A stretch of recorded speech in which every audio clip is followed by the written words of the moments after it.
हिंदी बानी चैनल में आपका स्वागत है। आज हम पक्षियों के बारे में सीखेंगे। Today we will learn about birds. मुर्गी यानी hen, मुर्गा यानी कॉक और रूस्टर, मोर यानी पीकॉक,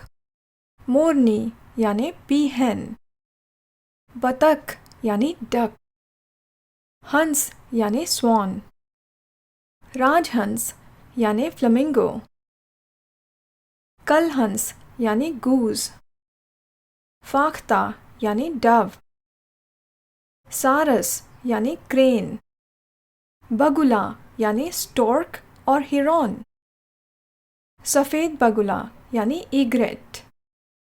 शुतुरमुर्ग यानी ऑस्ट्रिच, दाबिल यानी स्पूनबिल बर्ड, खंजन यानी वैगटेल बर्ड, तोता यानी पैरट, चिड़िया या गौरैया यानी स्पैरो, मैना यानी मैना,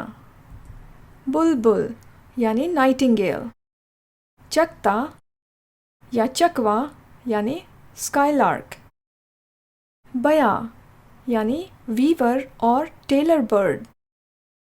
बटेर यानी क्वेल,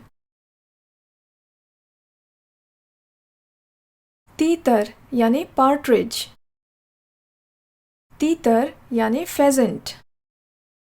गरुड़ यानी ईगल, बाज यानी हॉक, चील यानी काइट, गिद्ध यानी वल्चर, नीलकंठ यानी इंडियन रोलर और इंडियन ब्लू जे, रामचिरैया यानी किंगफिशर, चमगादड़ यानी बैट, कठफोड़वा यानी वुडपेकर, उल्लू यानी आउल, कबूतर यानी पिजन, कौवा यानी क्रो, कोयल यानी कुकू।